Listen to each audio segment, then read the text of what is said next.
浪花男女嘅優先場，我哋請大家掌聲歡迎我哋男主角 Jeffrey， 歡迎阿張生，歡迎 Jeffrey。Hello， 大家好。Hello， 喂。咁咧，佢哋咧係全香港第一批全香港第一批可以睇到浪花男女嘅觀眾，大家再次俾啲掌聲自己先好唔好啊 ？Thank you。咁啊 Jeffrey 同大家打個招呼，見下大家先，因為知道你今次拍呢個戲咧做咗好多嘅功夫㗎。多謝。Hello， 大家好，我係 Jeffrey 魏浚生。好多謝大家今日抽時間嚟睇《浪花男女》，希望大家中意。Thank you。咁知道 Jeffrey 個角色咧，其實由初大家頭先同觀眾一齊經歷嘅，由黑粉去到變成愧疚，最後去到努力平反嘅角色啦。不如問下 Jeffrey 喺接到劇本嘅時候，點樣去令自己準備到呢個角色，去拿捏到呢個轉變呢？我覺得其實一個角色嘅轉變係其實有發生轉變係一個好好嘅事情嚟嘅，因為你有嘢做嘛，即係有戲做嘛。咁所以我覺得喺事前嗰個preparation 方面，我覺得又唔係好需要話，哇！我呢場要同下一場要有好唔同嘅感覺。但係我覺得係，其實我覺得好似好貼近我哋真人啊，因為我覺得我哋真人有時我哋諗嘢其實係好複雜㗎嘛，即係我哋唔會話，哇！我係一個好單一我淨係好中意嗰樣嘢，就永遠都係嗰樣嘢。其實人係會有好多唔同情緒嘅變化。咁所以我覺得做胡立川呢個角色嘅時候，其實好貼近一個人平時嘅生活行為，即係你會係忽然間長頭草啊，咁你又會忽然間係改變又去支持啊，即係睇到一啲咩嘅時候，有時俾你打動咗嘅時候，咁你作出嘅選擇又會唔同。咁所以我會覺得今次呢個角色嗰個演繹方面，其實對於我嚟講係幾有趣。咁啊問下 Jeffrey 啊，即係作為 artist 咧，其實大家都面對好多唔同嘅壓力啦。你覺得自己面對壓力嘅情況，同戲入邊嘅角色會唔會解決壓力都係一樣嘅解決方法咧？解決壓力啊？我覺得平時我嘅解決壓力就係做運動啦。咁啊，因為通常你出咗身汗，咁其實你好多嘢就會即係排走咗，即係你嗰啲負面情緒啊。咁所以我覺得鼓勵大家多做運動啦。咁啊，同埋就試下玩 wake surf 啊，其實都幾好玩㗎。即係雖然受傷咗啦，咁但係我覺得成個過程喺你由完全唔識到你慢慢可以喺板度企起身一陣，跟住再到慢慢可能做到有少少唔同嘅 tricks， 其實嗰個滿足感都幾大，所以係幾得意。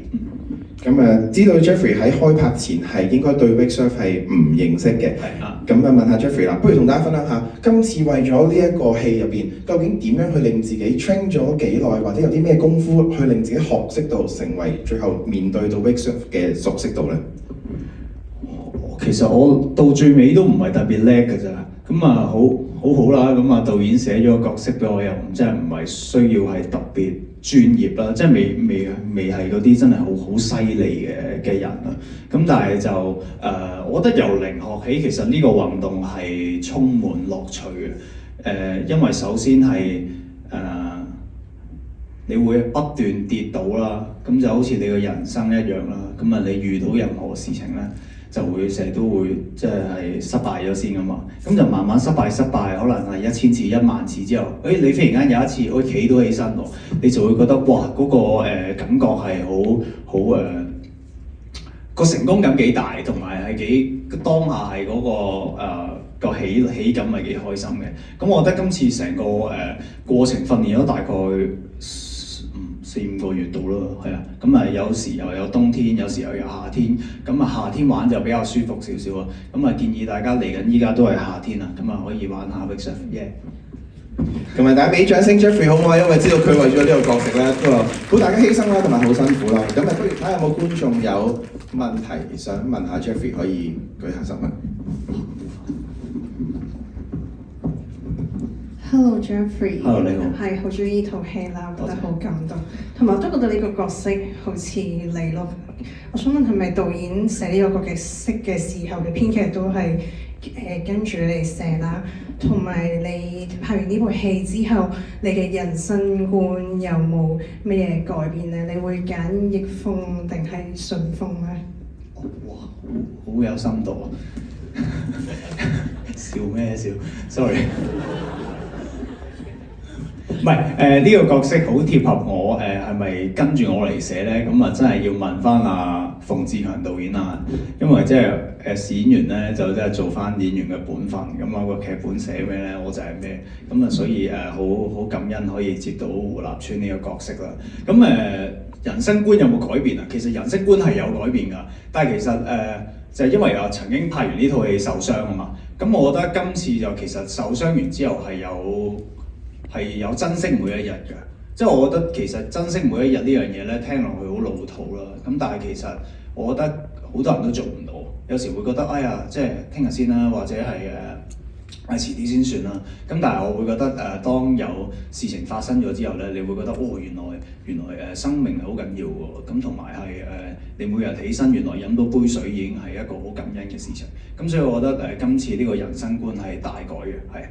咁揀順風定逆風，梗係揀順風啦，因為即係順風順水啊嘛，咁啊即係大家就冇咁大壓力，咁啊人生就一路光明嘅。Thank you， 我哋仲有時間可以問多一條啊，睇下有冇觀眾想一條 OK， sorry。好，3、2、1，喂係冇人舉手啊 ，sorry。咁都問下 Jeffrey 啦，不如同大家分享下今次同咁多演員嘅對手戲入邊，同邊個對手戲最有火花啊？最有火花。咁一定係 Rance 啦，因為佢即係成程都對住佢啊嘛，咁所以就你唔揀佢又好似好唔尊重佢。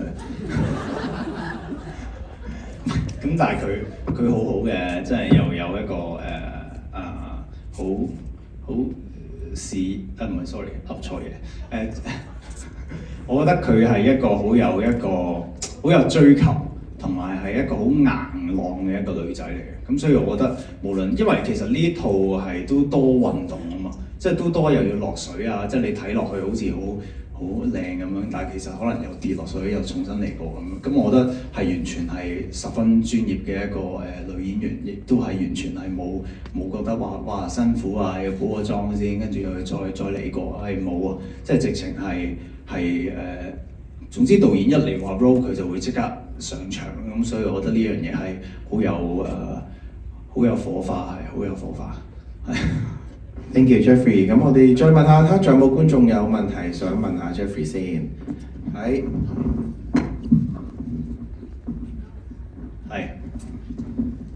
Hello Jeffrey，我想問你可唔可以用一個有水字嘅成語去形容呢套戲咧？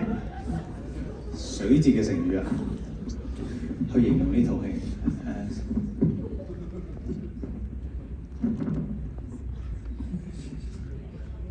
落花流水。